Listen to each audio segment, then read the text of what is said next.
está. Bueno, aquí estamos, ahora estamos aquí. Hola, ¿qué tal amigos? Muy buenas tardes, bienvenidos una vez más a Transfórmate, Madurar es Aprender. Como todos los jueves amigos, estamos aquí dándole la bienvenida a nuestro gran invitado el día de hoy, que es el licenciado, no maestro, ¿verdad? Maestro Rafael Zatara, a quien les pido un aplauso. Bravo. Dice el maestro, o sea, no me manden mis 3 maestrías. Sí, por eso corregí. Qué Maestro. ole. Un gusto. Gustazo. Querida. Un gusto. Qué bueno que nos acompañas el día de hoy en este espacio jurídico. Música mágica, música. Justamente. Y pues bueno, te toca presentar al máster de máster. No veo para allá. Ok. Ok, vamos a dar una reseña, breve reseña del maestro Zatara. Estudió en la Barra Nacional de Abogados, licenciado en Derecho por dicha barra. Es maestro en Ciencias Penales y Criminalística, tiene un diplomado en Técnicas Procesales en el nuevo sistema acusatorio, diplomado en Juicios Orales en la Facultad de Derecho, tiene una maestría en Derecho Penal y Juicios Orales por el Instituto Universitario de Formación Integral, tiene otra maestría en Sistema Acusatorio y Juicio Oral Penal por el INDECAC, y tiene un diplomado en Derecho Procesal Penal por Ilustre y Nacional Colegio de Abogados de México, ACE. Como experiencia laboral fue pasante de Derecho en el bufete jurídico Rivero y Asociados, fue abogado penalista en el despacho Olea y Olea, y actualmente es socio y director del despacho Zatara Jiménez y Abogados Penalistas, que tiene una fecha de fundación del 1 de julio del año 2020, actualmente es catedrático de la Universidad Mesoamericana Tehuacán, Instituto Universitario en Formación Integral UXE de Ibarra, Univer Millennium y Secaleja. ¿Ya es todo? Creo ¿O falta más? No, Todo ya. Porque eso. yo creo que me mandó un audio que faltaba más. Ok. No, creo que ya es todo. Querido maestro, ¿cómo se da el tiempo para poder estudiar, para poder apasionarse tanto? ¿Cómo fue que iniciaste todo este mundo jurídico? ¿Qué fue lo que te llamó la atención?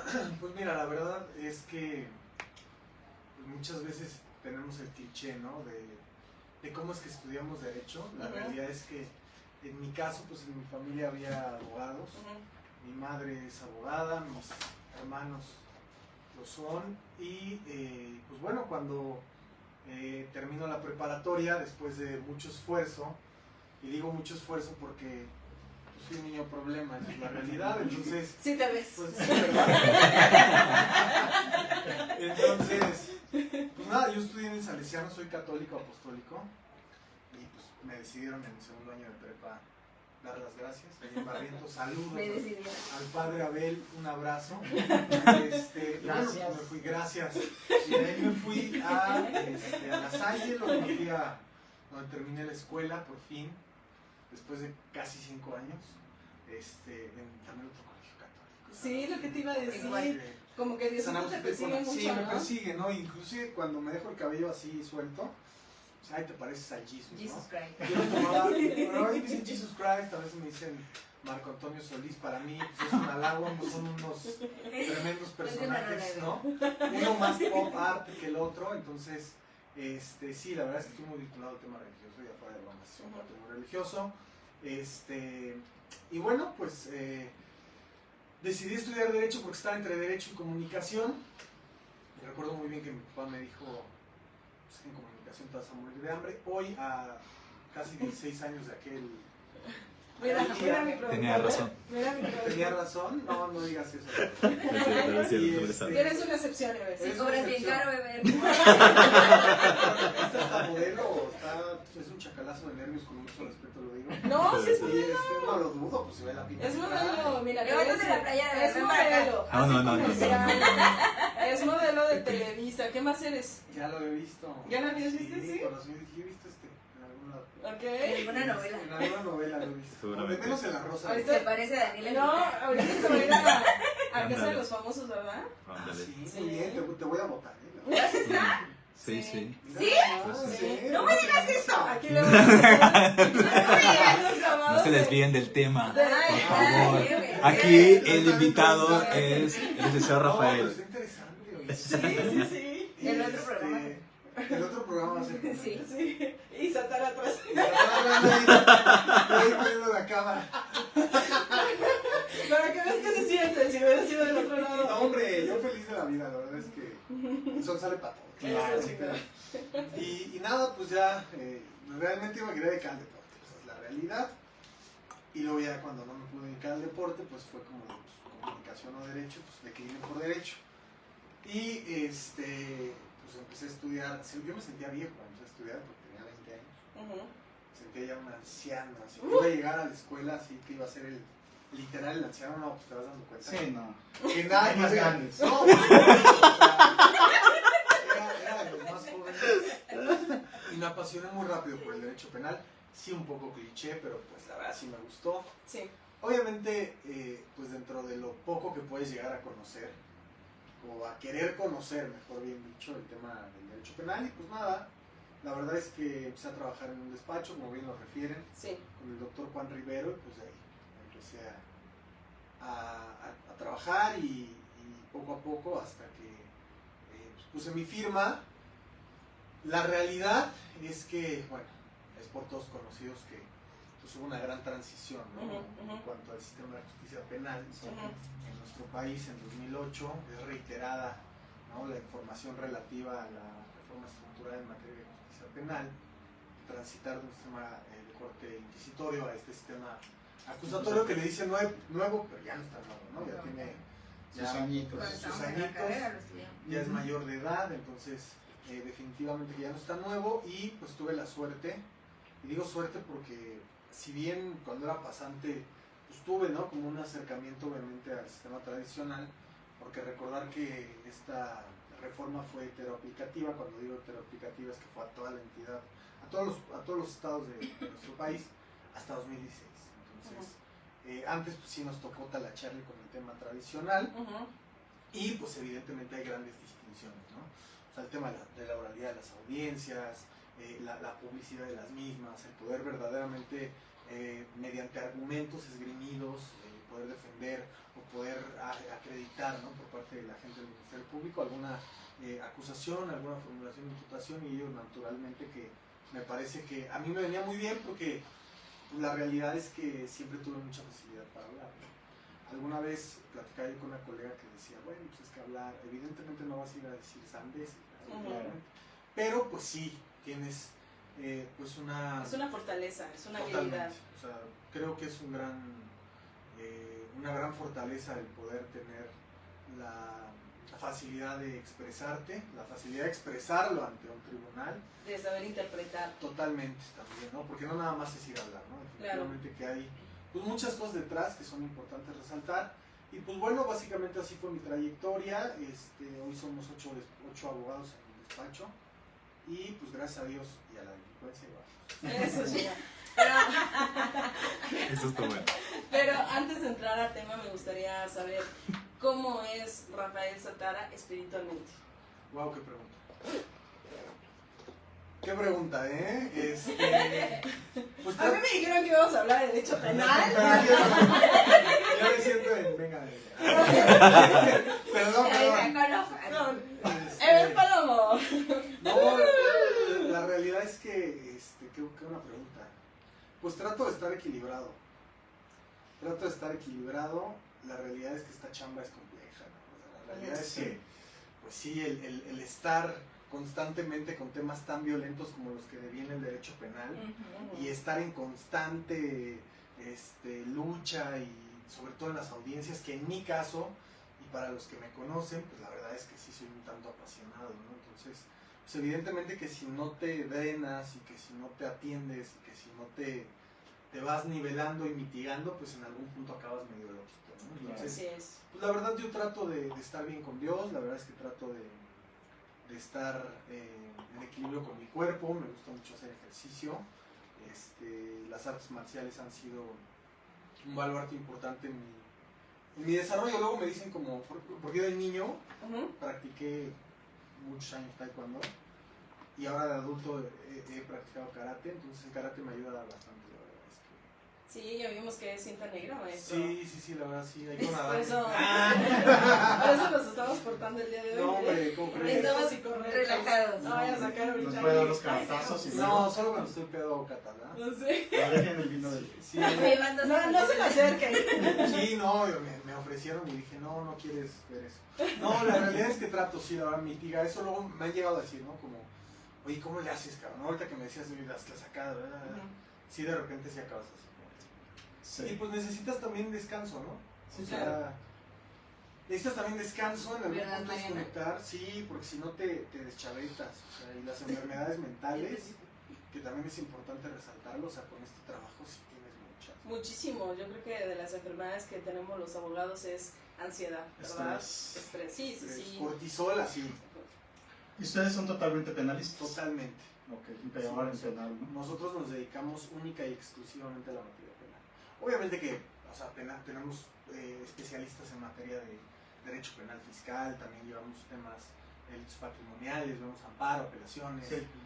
La verdad es que todos los delitos, menos delincuencia organizada, ahí fuera todos. Ok. Ok. Bien, pues empezamos con la primera pregunta. Al saber nuestros A invitados. ver, pero yo tengo una duda. Ok. ¿Por qué Satara? Si me mandó el Ah. currículum y decía otro nombre. Sí, no, es que Satán es el apellido de mi abuelo. Ah, ok.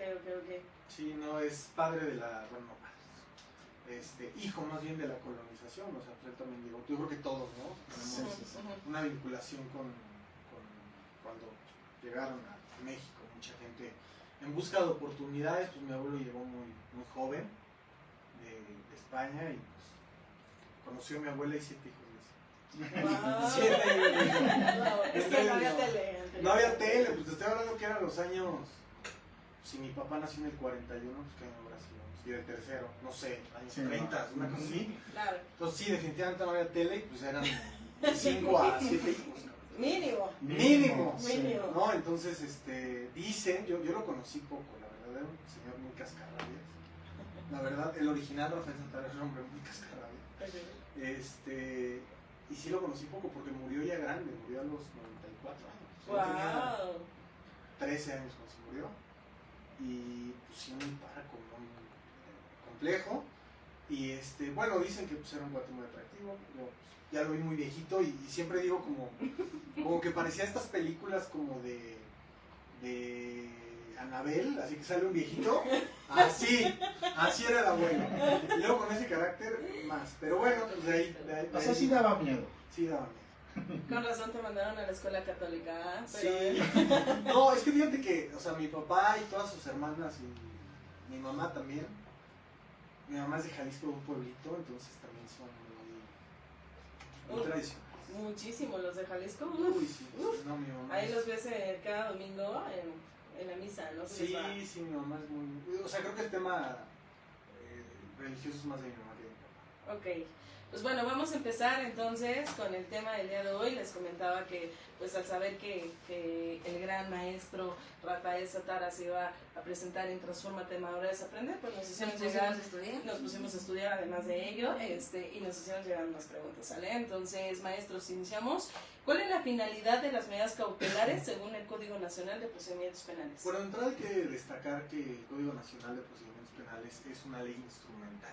Yo siempre pongo el ejemplo, ¿no? Que el Código Penal es donde viene, digamos, los ingredientes del pastel, ¿no? Delito, pena, responsabilidad, tema de concursos, tema de intervención delictiva, cuál es la penalidad que tiene determinado delito, la parte general, la parte especial de este. Y el Código Nacional vamos a denominarlo como el recetario de cómo vamos a llevar esos ingredientes para que entonces a buen puerto sea ya un pastel. Dentro de este Código Nacional, en el artículo 183 concretamente, se establece cuál es el objeto de las medidas cautelares. Algo importante a destacar es que con este sistema de justicia penal, que debo de insistir no es nuevo, porque ya es mayor de edad, se incorporó este instrumento procesal denominado régimen cautelar, porque antes en el sistema tradicional pues no existían como tal las medidas cautelares, ¿no? Existía un gran catálogo de delitos que tenían una pena alta y a estos delitos pues, se les denominaba como delitos graves, ¿no? Cuando hablábamos de delitos graves, pues bueno, aquellos cuya media aritmética excediera de los 5 años, y bueno, estos naturalmente iban a tener como consecuencia que se decretara en determinado caso que la gente del Ministerio Público pudiera acreditar comprueba el cuerpo del delito y la probable intervención, un auto de formal prisión, es decir, que estuvieras formalmente preso. Entonces, había ciertos supuestos cuando con esa penalidad menor a los 5 años se pudiera optar por un beneficio en libertad. Hoy, con estas medidas cautelares incorporadas en el artículo 183 del Código Nacional de Procedimientos Penales, pues por lo que se busca es que, atento a un test de racionalidad del órgano jurisdiccional, pueda imponer estos instrumentos procesales para poder asegurar 3 finalidades. Estas 3 finalidades son preservar la presencia de la persona investigada durante lo que dure el proceso, proteger a las víctimas, a los testigos y a la comunidad, y que la persona señalada como autor o partícipe del evento delictivo, vamos a denominarlo sujeto activo, no obstaculice el procedimiento. Entonces, las medidas cautelares las vamos a entender en buen español como instrumentos procesales que cumplen con una finalidad. ¿Cuál? La constitucionalmente válida. ¿Cuáles son? 3. Si nosotros analizamos estas 3 finalidades constitucionales respecto al régimen cautelar y las confrontamos con los riesgos procesales que establece el artículo 168, 169 y 170 de la Codificación Instrumental Nacional, es decir, el Código Nacional de Procedimientos Penales, pues bueno, encontraremos una analogía entre las finalidades cautelares desde un punto de vista constitucional y los riesgos procesales. Luego, entonces, el órgano jurisdiccional tiene la obligación convencional. Cuando hablo de convencional, pues hablo de tratados internacionales, convenios internacionales de los cuales el Estado mexicano, atento al Pactam Sunt Servandam, se ha comprometido a cumplir. El órgano jurisdiccional, atento a este parámetro y naturalmente al parámetro constitucional y adjetivo, impondrá una o varias medidas cautelares.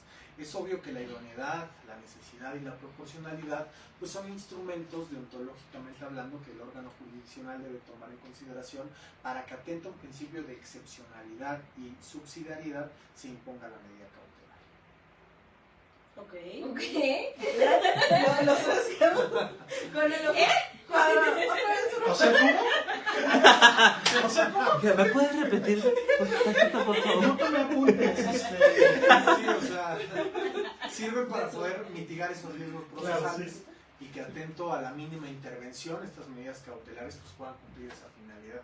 Hoy en día la realidad es que hay un gran debate respecto a las más recientes incorporaciones constitucionales que ha habido respecto a, concretamente, la medida cautelar más lesiva, que es la prisión preventiva oficiosa, ¿no? El 31 de diciembre se publicó en el Diario Oficial de la Federación que se reincorporaba de alguna manera la prisión preventiva hasta el corte oficioso, y que inclusive se ampliaba el catálogo de hechos que la ley señala como delito, que merecerían de manera sine qua non la imposición autómata, obligada, tasada de esta medida cautelar.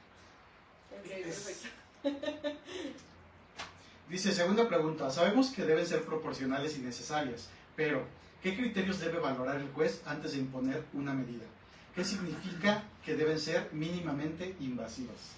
Hace un momento comentábamos respecto al test de proporcionalidad, esta herramienta que evidentemente está consagrada en tratados internacionales y en la Constitución Federal, de la cual naturalmente el órgano jurisdiccional se debe de servir al momento de imponer una o varias medidas cautelares.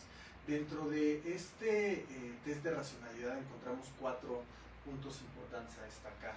El primero de ellos es el fin legítimo. El fin legítimo únicamente le compete a la gente del Ministerio Público para pedir la prisión preventiva. Precisamente por la lesividad que tiene esta medida cautelar en contra de un derecho fundamental, el más importante de todos después de la vida, el cual es la libertad, pues es evidente que únicamente la gente del Ministerio Público, por mandato constitucional, artículo 19 del Pacto Federal, es quien está facultado para poder pedirle al órgano jurisdiccional que se imponga la prisión preventiva.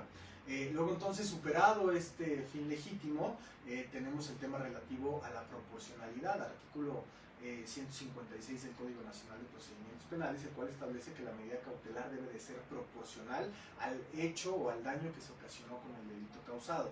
No obviar que el tema relativo a la medida cautelar va paralelo al hecho generador o bien al hecho circunstanciado, al hecho materia de investigación. Por un lado tenemos el hecho que la ley señala como delito, que se va a debatir al momento de que la gente del Ministerio Público formule una imputación en contra de una persona señalada por él como autor o partícipe en un evento delictivo, y el tema relativo a la medida cautelar, como hace un momento lo habíamos comentado, gira en torno a mitigar, neutralizar minimizar los riesgos procesales, ¿no? De los cuales ya hablamos: el riesgo de sustracción, obstaculización, bien el riesgo en contra de la comunidad, testigos, o bien en contra de la víctima. Luego entonces, cuando por ejemplo en la audiencia escuchamos que el Ministerio Público señala y dice: es que es proporcional porque el delito por el cual fulanita de tal fue citada ante este órgano jurisdiccional es el de homicidio calificado, el cual puede alcanzar una pena privativa de libertad de 20 a los 40 años. Y si estamos hablando que es calificado, pues hasta más años de pena. Por ende, existen datos de prueba idóneos, pertinentes en su conjunto, suficientes, que logran establecer que hay un riesgo procesal. Ok, vamos a hacer una pausa. Tenemos una pregunta, dice Eric Santibáñez: en tu experiencia, ¿qué pruebas has utilizado para acreditar el arraigo? Primero le voy a mandar un beso a que es un papucho también, así como tunas verdes. No, es un amigo de Toluca, nos tenemos en redes sociales, es un gran tipo. La verdad es que, no tengo el gusto, pero esta bendita posibilidad de encontrarnos a través de las redes sociales, pues nos ha hecho ser amigos como tú, ¿no? O sea, el hecho de podernos encontrar y ser amigos. No, lo vi una vez en esa. Ah, mira, pero bueno, pues nada, entonces le mando primero que todo un fuerte abrazo al buen Eric, perfectamente lo ubico. Acaba de dar en el clavo porque habla de prueba. También algo importante a destacar es que la valoración, ponderación y razonamiento de la prueba, atento al estándar mínimo que rige este sistema de justicia, pues decanta que en la vinculación a proceso pues se requiere un estándar mínimo, ¿no? Y muchísimas veces escuchamos a los jueces: no, pues es que el Ministerio Público pues ya me dio cuenta de los datos de prueba que hablan en los registros de investigación, en su conjunto la carpeta de la investigación, y en su conjunto logran ser idóneos, pertinentes, en su conjunto suficientes, al menos para este estadio procedimental. ¿Qué podemos entender por dato de prueba? Bueno, una referencia escrita en medio de convicción o desahogado ante el tribunal de enjuiciamiento que permite establecer que se cometió un hecho delictivo y que muy probablemente fulanito lo cometió. Ahí tenemos el cuerpo del delito, bien elemento o aspecto objetivo del tipo penal, y el aspecto subjetivo, que es la probable intervención delictiva. Entonces, acá hace una acotación bien interesante el abogado Eric, porque habla de pruebas. Cuando nosotros hablamos del debate relativo a la medida cautelar, no es con datos. O sea, inclusive hay muchos agentes del Ministerio Público que hablan del test del 50+1 respecto a la ponderación, razonamiento y valoración de la prueba. 50+1 de la prueba, ¿no? Y en voz de el buen Ricardo Ojeda, que es un super crack, el que habla de sucedió en la audiencia, él lo define muy bien cuando hablamos del tema de la medida cautelar. Cuando hablamos del tema de la medida cautelar, es un estándar probatorio que se asemeja mucho al que se maneja ante el Tribunal de Enjuiciamiento cuando se va a acreditar una teoría del caso. Ya estamos en la etapa de juicio oral, y en la etapa de juicio oral la gente del Ministerio Público tiene la obligación de probar, más allá de cualquier duda razonable o razonada, que fulanito sí cometió el delito. ¿Y con qué lo va a acreditar? Con el desahogo de sus testigos, con el desahogo de sus pruebas. Entonces, cuando nosotros hablamos de medida cautelar, pues el estándar de prueba tiene que ser sumamente elevado. Porque hace un momento comentábamos que para el dictado de la vinculación a procesos con datos de prueba, porque es hecho generador o hecho circunstanciado en un estándar mínimo, con evidencia o indicio que permite establecer, más no acreditar que se cometió un hecho delictivo. Pero cuando hablamos de medidas cautelares, naturalmente que tienen que ser con prueba. ¿Qué pruebas he ofrecido para el tema del arraigo? Pues evidentemente las de cajón, los documentos de acreditación, credencial del lector, comprobante de domicilio, entrevistas que acreditan el asiento personal y el asiento de familia que tiene el gobernado, para poder acreditar que no le va a ser atractivo el sustraerse de la acción de la justicia por el proceso penal que está enfrentando. Es este reiterado conocimiento que acabamos de dar y exponer la definición de dato de prueba. Hablamos de delito de responsabilidad, no así de riesgos procesales. Entonces, ¿cuántos y cuántos debates relativos y tocantes a la medida cautelar se hacen con datos de prueba cuando ni siquiera es el elemento probatorio que se tiene que hacer? Si no son pruebas. Si no, tendrían que ser pruebas, ¿no? Si nosotros analizamos el artículo 168, sus 5 fracciones, se habla en la tercera del comportamiento posterior al hecho delictivo. Si estamos en el entendido que el estándar de prueba debe de ser alto al momento del tocante relativo al debate de la medida cautelar, pues tendría que ser un medio de convicción, es decir, un medio de prueba. Ya dimos la definición de dato. Bueno, el medio es la fuente de información de donde surge ese dato de prueba. Que esos ya se desahogan en juicio. Es que en medida cautelar, ¿no? Medida cautelar, pues, tú puedes en una revisión o inclusive en un debate desahogar los medios de convicción, no oralizar los datos.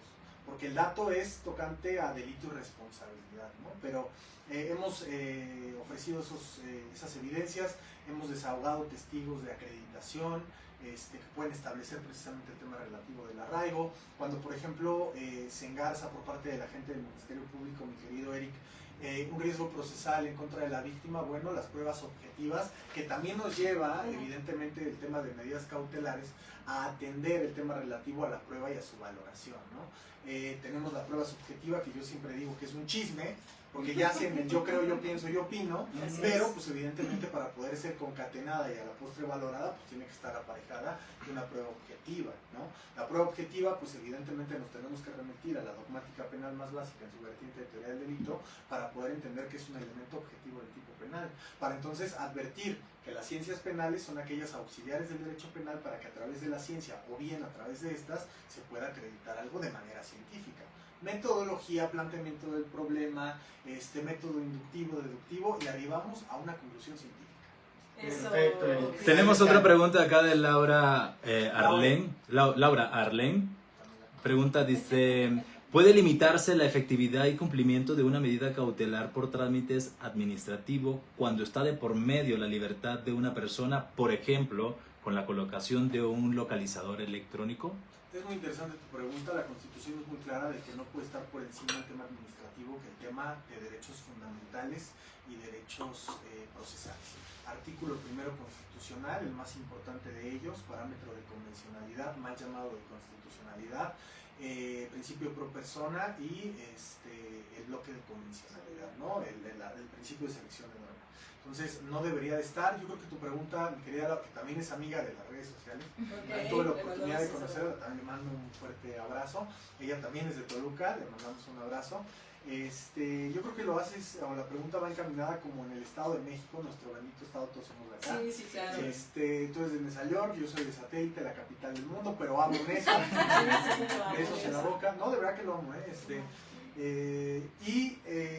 desgraciadamente cuando le cambiamos, por ejemplo, la medida cautelar, que ahora ya está en chino mandarín, ¿verdad? La verdad es que también está en chino le cambias, por ejemplo, de prisión preventiva, oficiosa justificada, la que tú quieras, a la emisión de un brazalete, a la colocación de un brazalete electrónico, para que te puedan generar, o sea, el cambio, o no el cambio se da en audiencia, pero que obtenga la libertad como tal, Para pues, que le coloquen el para que le brazalete. coloquen el brazalete todavía es una telenovela. Sí. O sea, de ahí yo creo que viene tu pregunta, pues tarda básicamente un mes.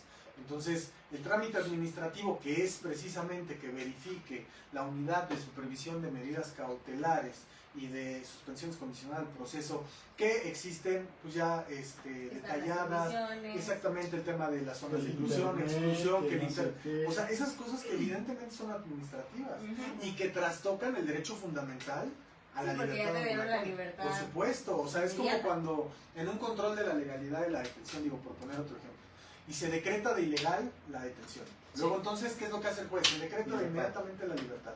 ¿Es inmediato? Por supuesto que no. Entonces, no, porque ven el aviso al director del penal y en lo que hace el trámite. Cuando la Constitución no clara, libertad es libertad en ese momento. O sea, los trámites administrativos deberían esperar. Entonces, ahí sí yo el tip que les puedo dar es, señoría, que se decrete en este momento la libertad tal y como lo establece el Pacto Federal y como lo está emanando usted como determinación jurisdiccional. Tema administrativo, evidentemente atento al parámetro de convencionalidad. No vamos a hablar de la pirámide kelseniana porque nos vamos a meter en una telenovela ahora con el tema de que si la Constitución o los tratados, pero bueno, vamos a estar en el entendido de que la Constitución y los tratados, atento al párrafo tercero del Pacto Federal, están por encima de cualquier ley administrativa. Luego entonces, si usted ya dijo libertad, es right now, es más vengas para mí, ¿no? Que bueno, ¿no? La realidad. Pero aquí como nos México saca de la mágico. burbuja. México mágico. ese es el ¿Por gran qué no? problema. Mira, yo creo que más allá de México, yo creo que también, y lo he platicado así, aquí hay un compañero que es parce de Venezuela, pues en todos los países latinoamericanos tenemos el mismo problema. O sea, realmente la administración de justicia en países latinoamericanos es verdaderamente un problema. Entonces, pues sí, de repente satanizamos mucho el país, pero la realidad es que no creo que en Colombia, no creo que en Ecuador, no creo que en Uruguay la realidad sea muy diferente porque el mismo hombre es complicado, ¿no? Entonces, yo alguna vez vi una película hablando del catolicismo, la de Ángeles y Demonios, en donde le explican al héroe de la película, bueno, es que la iglesia es complicada porque el hombre es complicado, hombre es complicado. Entonces, híjole, hablando de administración de justicia, ¿qué te puedo decir? Pero también tenemos algunos elogios, ¿no? Ver ahí en los comentarios para que se los haga llegar a nuestro Satara. Ahora, ¿qué dijeron? Pues desde aquí veo uno que dice qué guapo invitado. No, hombre, pues. ¿Quién dijo? ¿Quién dijo? ¿Qué ¿Quién te de- toma? Yago. Yago, ay. ¡Tía! Ah, ya, sí. Yaguito, te mando un abrazo, te debo un bacachito. Gracias por tu flor, te agradezco sobremanera. Ok, ya no tienes comentarios ya. No, no sé. ¿Quién más? Le mando saludos al maestro Vicky. Gildo Valdés Frías, saludos maestro. Un abrazo, mi querido Gildo. Ok, tercera pregunta, maestro. ¿En qué? ¿Qué dice? ¿Qué límites ha establecido la Corte de Derechos Esa Humanos? es la No, cuarta. esa es la cuarta, Ah, maestro. perdón. Si quieren yo la leo. Ok. Dice que la diferencia en este marco hablamos de una de las más controvertidas, que es la prisión preventiva. ¿Qué la diferencia de las demás y por qué se considera la última ratio y en qué casos puede aplicarse? La última rato es una revista. No, es broma. No, la última rato. Y yo volteando a ver las revistas. Y tú así, pues no hay nuevo. No, la última ratio es un principio jurídico penal que en buen español quiere decir que el derecho penal va a entrar en última actuación. O sea, cuando otras ramas no puedan dirimir la controversia, bueno, entraremos a las instancias penales. Cuando nosotros hablamos de la imposición de la prisión preventiva, esta es de última ratio, porque atenta al principio de subsidiariedad y de excepcionalidad, que no es lo mismo, se debe de imponer la prisión preventiva. Cuando hablamos de excepcional, es que es de última ratio, es excepcional. O sea, su imposición debe de imponerse cuando sea verdadera y estrictamente necesaria. En los casos que verdaderamente el agente del Ministerio Público pueda acreditar con prueba que existen riesgos procesales a mitigar y que la persona de recobrar su libertad, pues bueno, va a constituir un riesgo contra la investigación, va a obstaculizar la misma, va a constituir un riesgo objetivo y potencial en contra de la víctima, los testigos o comunidad, o bien que se va a sustraer de la acción de la justicia. Importante reiterar que en la aplicación e imposición de cualquier régimen cautelar, pues naturalmente que se está vulnerando un derecho fundamental. Entonces, ¿qué tan necesario es que se vulnere ese derecho fundamental? Hablemos de la libertad ambulatoria. Pues bueno, evidentemente que es un derecho fundamental, es un derecho que no es absoluto, es relativo, pero bajo ciertos parámetros. La libertad nos puede ser privada de manera provisional por parte de la autoridad, por mandato judicial, o bien tratándose de temas relativos a caso urgente, o bien de flagrancia, cuando verdaderamente lo acredites de manera objetiva. Entonces, a eso nos referimos con excepcional. Y de última ratio, pues atento al principio de necesidad, pues esta es la última de las medidas cautelares que se va a imponer. Atento naturalmente, porque todo va concatenado y engarzado al principio de subsidiariedad, del cual por mandato constitucional, pues el agente del Ministerio Público me tiene que fundar y motivar como buen acto de autoridad que tiene que realizar el agente del Ministerio Público, atento al parámetro de convencionalidad previsto en el artículo 1 constitucional, una firma periódica, ¿no? ¿Por qué no la emisión de un brazalete electrónico, no? ¿Por qué no la garantía económica, la exhibición de una garantía económica? ¿Por qué no el resguardo domiciliario? ¿Por qué no el no concurrir a ciertos lugares? ¿No? Entonces, el Ministerio Público, atento a ese principio, tiene que darle al juez los argumentos objetivos para que entonces sí se imponga la prisión preventiva. Entonces, se tiene que aplicar cuando verdaderamente se acredite con prueba de manera objetiva que hay riesgos procesales a mitigar y que no se pueden mitigar, neutralizar, minimizar con otra medida cautelar. Atento a la mínima intervención, ¿no? La mínima intervención o las medidas cautelares son de mínima intervención porque, atento al parámetro de convencionalidad, derecho penal del amigo, principio pro persona, yo como autoridad debo de intervenir en tu esfera jurídica lo menos posible. ¿No? Venimos de un sistema tradicional o bien un sistema inquisitorio en donde no se respetaban los derechos fundamentales. Sí, no, Entonces, la idea de la aplicación de este sistema de justicia penal es que se respetaran los derechos humanos y que también las cárceles no estuvieran sobrepobladas, ¿no? Ahí tenemos temas de dignidad humana, tenemos de sobreencarcelamiento, tenemos tema de violación a derechos humanos. Entonces, esa es la intención, ¿no? En un sistema garante protector de derechos humanos como lo es el sistema acusatorio, podemos llamarle democratizador de derechos humanos, del derecho penal del amigo, pues entiende que la excepción es la prisión preventiva. Entonces, en mi opinión, me parece que la prisión preventiva se debe de utilizar sí atento a este test de racionalidad, de herramienta que tiene que tomar en consideración el órgano jurisdiccional de manera objetiva al momento de imponer una o varias medidas cautelares y naturalmente atendiendo estas premisas, ¿no? O sea, como tomar la prisión preventiva pero como última opción. Totalmente, totalmente. Gracias. Dice, justamente la prisión preventiva oficiosa ha sido criticada por organismos internacionales. ¿Qué límites ha establecido la Corte Interamericana de Derechos Humanos sobre su aplicación automática? Ay, es un tema romántico. Sí, ahorita nos- Música, musiquita. Dice, no, no, Saquen el no. ritmo. Mira, hablar de la Corte Interamericana de Derechos Humanos es hablar del último intérprete, jurídicamente hablando, del Estado mexicano y de cualquier Estado que forma parte del bloque interamericano. Luego, entonces, la reforma estructural de junio de 2011, que modificó el artículo 1 constitucional, pues no tan solo habla respecto a garantías individuales bien derechos humanos de carácter doméstico, sino también de entrada incluye derechos humanos de carácter internacional. Y eso nos lleva naturalmente a atender a el fenómeno denominado jurisdicción contenciosa que se dio en 1998 por parte del Estado mexicano y que sujeta a México a acatar las determinaciones del bloque interamericano, bien la Corte Interamericana de Derechos Humanos. Habiendo dicho lo anterior, ¿qué es lo que ha dicho la Corte Interamericana de Derechos Humanos respecto a la inconvencional aplicación de la prisión preventiva? Bueno, pues eso, que es inconvencional, que va en contra de todos los cánones, de los estándares internacionalmente válidos, acatados por el bloque interamericano, bien la Corte Interamericana de Derechos Humanos, y además en 2015 estableció la Suprema Corte de Justicia de la Nación que no tan solo se iba a hacer extensiva el tema relativo a las sentencias en contra del Estado mexicano, que hasta el momento son dos, son Paxle, Tepile y Robles contra el Estado mexicano y don Daniel García Rodríguez y Alpizar contra el Estado mexicano. La primera de estas habla del arraigo preprocesal y la segunda netamente de la prisión preventiva, ambas inconvencionales. Figuras inconvencionales que evidentemente la Corte estableció, la Suprema Corte de Justicia de la Nación, que no tan solo las sentencias emanadas en contra del Estado parte, en este caso Mexic, iban a ser de carácter obligatorio, sino cualquier sentencia emanada por la Corte Interamericana de Derechos Humanos en contra de cualquier Estado que forma parte del bloque interamericano. Hablar, por ejemplo, de Chaparro Álvarez contra el Estado ecuatoriano, que habla precisamente de una de las formas en las cuales se puede pedir la revisión de una medida cautelar. Te apuesto no te la sabías, Ayrita.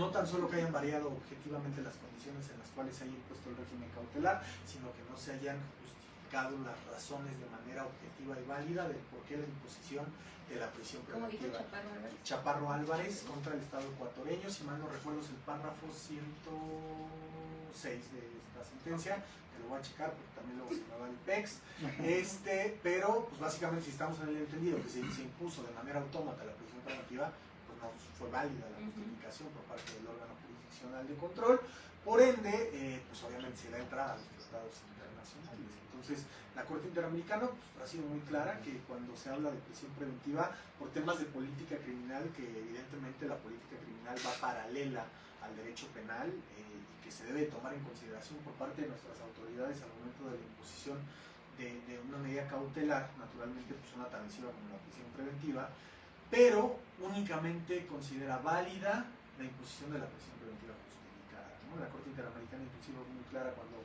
señalaba que cuestiones inherentes a cuestiones materiales del delito no eran consideradas justificadas al momento de debatir medida cautelar, lo que platicábamos hace rato. O sea, ministerios públicos, es que es un feminicidio, y por ser un feminicidio tiene que ser prisión.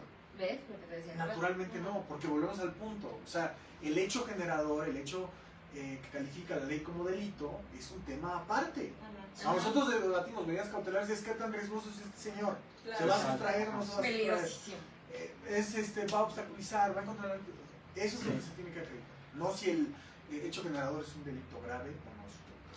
Tenemos una pregunta de Cristian Betancourt, dice, aparte de la prisión preventiva oficiosa o justificada, ¿cuál sería el otro artículo del Código Penal que a su criterio se debería modificar? Ay, bueno, los que hablan del procedimiento abreviado, ¿no? También me parece que no se aplica de manera objetiva el procedimiento abreviado, ¿no? Es un tema también de realidades sociales. Me parece que es el 183, no, el 183, sí, el que habla de los mecanismos alternativos de solución de controversia, todo el tema del acuerdo reparatorio de las suspensiones condicionales al proceso, y de ahí creo que es el 195 que nos habla del procedimiento abreviado. ¿Qué otra cuestión me gustaría que se cambiara? Pues la definición de dato de prueba, que me parece el artículo 261, hace un momento lo anunciábamos, ¿no? referencia escrita a un medio de convicción, o sea, a un medio de prueba, que no ha sido desahogado ante el tribunal, ¿no? Que permite establecer que se ha cometido un delito y que fulanito lo cometió. Es una prueba de cargo, ¿no? O sea, que permite establecer que se cometió un delito y que él lo cometió. Yo te preguntaría, ¿y los datos de prueba de descargo? No atento al artículo 128 y 129 del Código Nacional, el órgano ministerial debe de ponderar y atento a las líneas de investigación, tanto dato de prueba de cargo como de descargo, principio de debida diligencia, principio de objetividad, principio de lealtad. Entonces, yo modificaría ese artículo, no sé, a lo mejor y referencia escrita en medio de convicción o desahogado ante el tribunal que permite establecer que se cometió un hecho delictivo o bien que no se cometió. Ok, tenemos otra pregunta, ¿no, Ever? Sí, dice, ¿es correcto que el juez de control niegue la petición de revisar la prisión preventiva oficiosa cuando ya ha excedido el límite constitucional de los 2 años sin abrir debate y asuma que su tardanza es por actos de defensa? Ya Sí. la Corte se pronunció al respecto. Fíjate que desgraciadamente sí nos pasa, y a todos los litigantes que nos están viendo, que pidamos, por ejemplo, atento al artículo 8 de la Constitución, ¿no? Que es el primer fundamento que se tiene que hacer al momento de hacer cualquier promoción. Artículo 8 constitucional, derecho a la petición. Y que el juez en un acuerdo emita, en un auto, perdón, que pues no es dable la petición porque pues, para él no han variado las condiciones. Por ejemplo, ¿no? Ahorita, por ejemplo, habla de cese de prisión preventiva del compañero, ¿no? Que es una cuestión, una figura completamente diferente a lo que estamos hablando respecto a la revisión de la medida cautelar o a su disposición. El cese es una figura que en rango constitucional, artículo 20 constitucional, apartado B, inciso 4, pues nos habla precisamente del tiempo en que se debe de aplicar la prisión preventiva. Recordar, y se me ha ido ahorita, bendito TDA, que la prisión preventiva colisiona contra varios derechos fundamentales. El primero de ellos, la presunción de inocencia, el debido proceso. Si estamos en el entendido que la presunción de inocencia es un derecho fundamental en virtud del cual la autoridad debe de respetar en atención a la vertiente de regla de trato procesal, yo te debo de tratar, ver, sentir como inocente, hasta en tanto no exista una sentencia ejecutoria en tu contra. Entonces, ¿qué es lo que el común denominador? No hablo de los abogados, no hablo de los jueces, hablo del Vox Populi en general. Dice cuando es que este cuate es feminicida, es que este cuate es violador, es que este cuate es tal. Pues, cabrón, que lo encierren y que lo maten de paso, ¿no? Híjole, esa idea, pues evidentemente colisiona de manera muy rígida con la imposición de una medida cautelar. O sea, eres presuntamente inocente. Luego, entonces, no te puedo aplicar la prisión preventiva como una pena anticipada, porque violentaría el debido proceso en su vertiente de núcleo duro y tus derechos fundamentales, todos y cada uno de ellos, ¿no? Entonces, amén de los improperios que vas a vivir interno en una prisión, ¿no? Sí. Entonces, el cese de la prisión preventiva, ahorita decía el compañero, que los actos de defensa realizados por parte de la persona investigada. Bueno, la Corte Interamericana de Derechos Humanos ha establecido que el hecho, por ejemplo, de promover una apelación o de promover un amparo o de pedir alguna revisión o algo por el estilo, se entiende como una actitud normal de defensa por parte del gobernante. Por ende, no se puede tomar en consideración que, suponiendo sin conceder, excedieron esos 2 años en virtud de esas promociones. Con ese argumento, el órgano jurisdiccional, atento al 20 constitucional, no puede negar que se dé el cese de la prisión preventiva, porque la Corte ya dijo, la Corte Interamericana de Derechos Humanos, que ese es un acto normal realizado por el gobierno. Sin embargo, y ya nos ha pasado, te has de acordar tú, Ramses, del asunto del abuso sexual en Barrientos, que justo así fue. Idéntico, es donde el ejemplo que puso, así fue. O sea, inclusive, digo, ahorita no lo tengo fresco, pero eran, citamos no tan solo Chaparro Álvarez, Íñiguez y, no me acuerdo también, de Ecuador. Recuerdo mucho de una de Argentina, les voy a buscar el dato, que era precisamente, les voy a mandar la audiencia, en donde citábamos justo esta cuestión. O sea, nos decíamos, aquí ya lo estableció la Corte, con esta sentencia era Argentina, era un caso de Argentina, en donde ya dijeron que esto, aparte de que es una sentencia y que está en este párrafo, es una actitud normal por parte del gobierno. Por ende, no es un argumento objetivo ni válido por parte de este órgano de control, pues bien cabrona, el señalar que pues no no atender a la petición del plazo de los 2 años y que no se modifique el régimen cautelar, que dicho sea de paso, la prisión preventiva es una. O sea, acá tenemos una gran confusión. Que persista la medida cuando es revisión de medida y no aplicas el 19 constitucional, acá en nuestra bendita región centro-norte, ¿no? Y que persista la prisión. O sea, no es que no puede persistir la oficiosa, o sea, tienes que justificar el porqué la prisión preventiva justificada, pero la medida cautelar es una, nada más que tiene especies. Por eso precisamente la contradicción de tesis 391 de Diagonal 2011, en donde se señalaba en el rubro que no se podía atender a cuestiones de derecho internacional que contravinieran al Pacto Federal o bien a la Constitución. Pero ahí sí tenemos que hacer una interpretación conforme, hermenéutica, respecto a qué se entiende por restricciones constitucionales. Si atendemos a eso, pues evidentemente, ¿quién es el poder facultado para poder restringir o suspender derechos humanos? Presidente de la República, con anuencia del Senado. Y si atendemos a esa premisa, ¿dónde vienen consagradas estas restricciones o suspensiones a derechos humanos?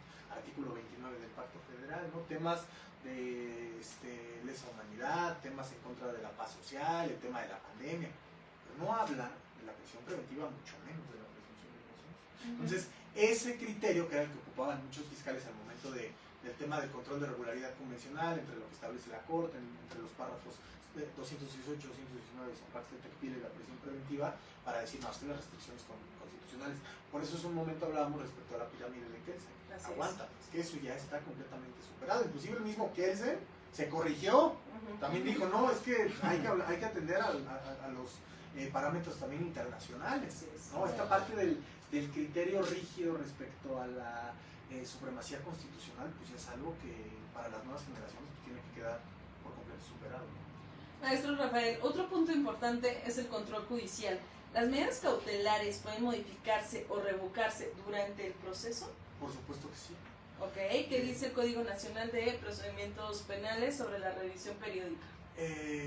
Respecto a la revisión periódica no hay mucha información, desgraciadamente, porque el artículo 163 del Código Nacional y el 161 nos da las pautas respecto a cuándo se podrá revisar el régimen cautelar.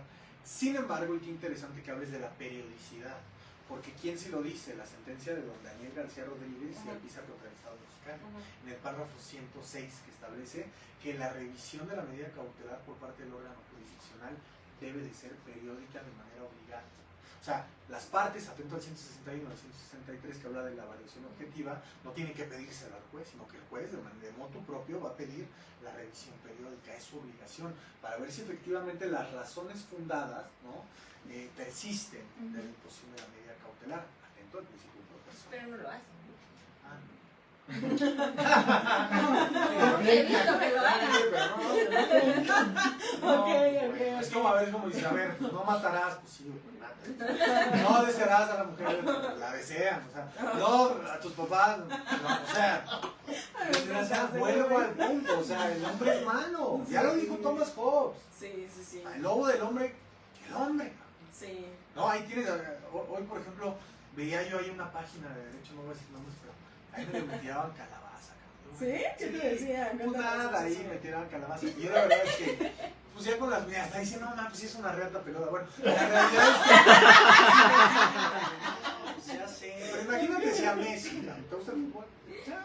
¿Qué deporte te gusta? Porque yo me sé de todos los deportes. Ninguno. Tú. A mí me gusta el fútbol. ¿Te gusta el fútbol? Sí. Si al pinche Messi me lo critican, Sí. al Cristiano me lo critican, me imagino, acá el Don Gordon, su sillón, pinche Cristiano. Aparte en redes sociales hasta el que es bueno. Claro, por supuesto. Yo la verdad una vez vi a don Ricardo Salinas Pliego que decía, güey, va a pelear con Burbujita 332. Ajá. Pues no, cabrón. Sí, Pero, no. o sea, sí, cabrón. O sea, sí dices, te dan ganas. Pero dices, sin embargo, aquí estás. Pues aquí estoy, sí, feliz de la vida, besos en su boca, gatos. Ok. Besos en su boca. Ahí, ¿tenemos un comentario en redes sociales? Sí, tenemos un saludo de Jazz Napsam. ¿También la conoces? Saludos al gran maestro Satara. Ah, claro, fue mi alumna, besos. Sí, Sí, fue mi alumna de NUFI, en la maestría en Ciencias Penales. No. Ella fue mi alumna en la licenciatura en Derecho. Dice, finalmente, desde una perspectiva internacional, ¿qué es el bloque de convencionalidad y cómo debe usarse en la interpretación de medidas cautelares en México? Fue la mejor pregunta que han hecho. Pero tú no la formulaste. Siguen hablando. Mira, el bloque de convencionalidad es una figura que surge precisamente en México a partir de la reforma estructural en derechos humanos de junio de 2011. Habíamos platicado antes, ¿no? Se estudiaban las garantías individuales, estos derechos públicos subjetivos de supra-relación entre el titular de la garantía, que es el gobernado, y la autoridad, que es el pasivo de esa garantía individual. A partir de esta reforma ya se habla de los derechos humanos y su garantía para su protección. Entonces, cuando hablamos nosotros del bloque de convencionalidad, hablamos que ahora no se reconocen derechos humanos o bien fundamentales de carácter doméstico, es decir, lo único se va a interpretar lo que hay en la Constitución, sino que también se añaden los tratados internacionales. Por eso cuando nosotros hablamos del artículo primero constitucional, hablamos del artículo más importante del Pacto Federal. Cuando nosotros hablamos de en los Estados Unidos mexicanos se reconocerán los derechos humanos reconocidos en esta Constitución y en los tratados internacionales de los cuales el Estado mexicano es parte. El bloque de convencionalidad sujeta a que tratados internacionales y derechos consagrados en la Constitución están a la par. Cuando exista una discrepancia entre uno u otro, por ejemplo, prisión preventiva autómata, artículo 19, párrafo segundo de la Constitución Federal, ahí está. Evidentemente que este dispositivo, ¿no? Que es una herramienta lingüística respecto a lo que el legislador quiso decir, eso es un dispositivo.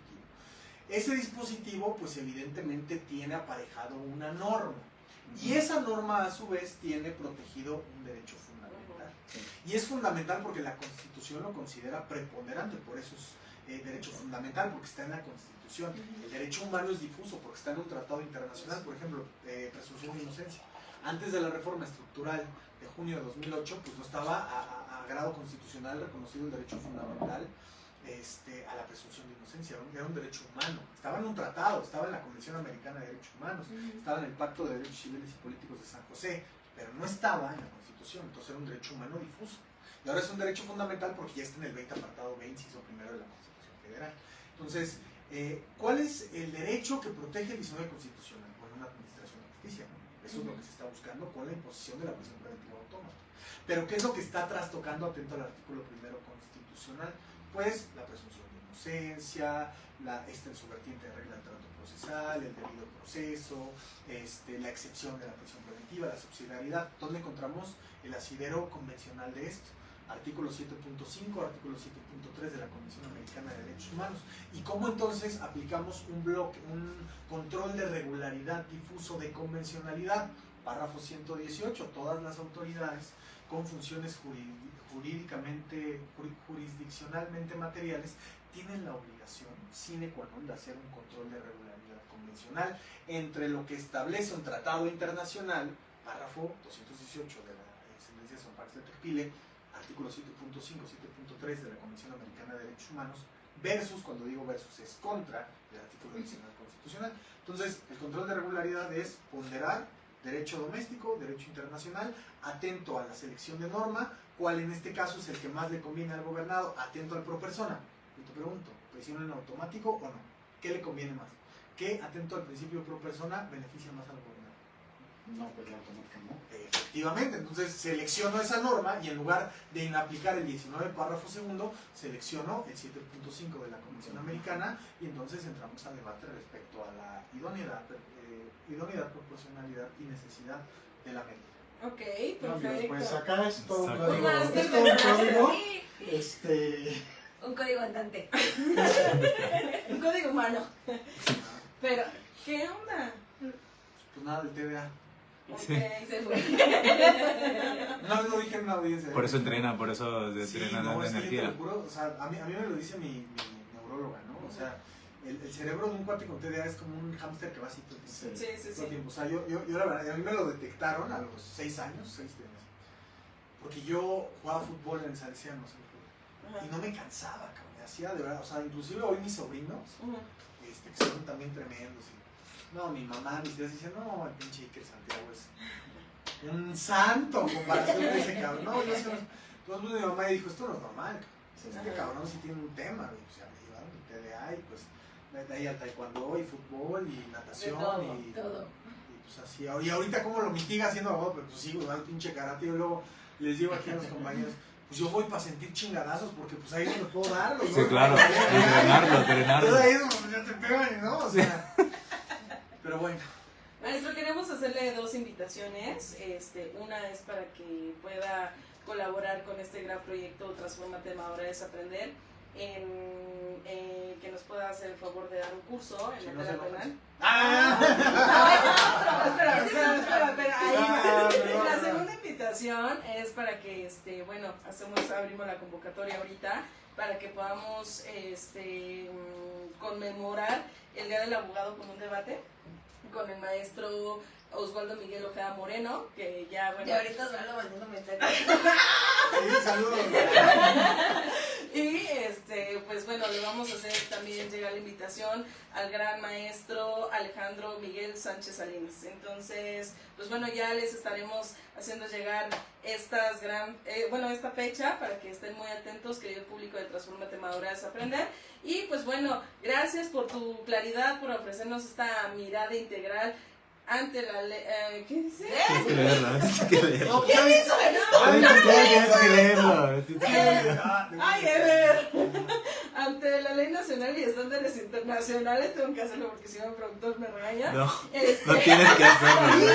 No es cierto, no tienes que hacerlo. Bien aplicadas son una herramienta para proteger derechos y garantizar justicia, no para anticipar castigos. Gracias a todos ustedes. ¿Cómo te encontramos en redes sociales? Sí, se me hace que sí. Claro que sí, antes de terminar, la dinámica es de que... Ya se me estaba olvidando. Sí, justamente. ¿Qué mensaje quieres darle a todos? Ya me siento en la entrevista con Jordi, ¿eh? Traigan el regalo. No, pero no. Mira, un día te vamos a traer a otro programa para hablar de TDA. ¿Te funciona? A toda madre. Porque mira, la Y divorcio, intención...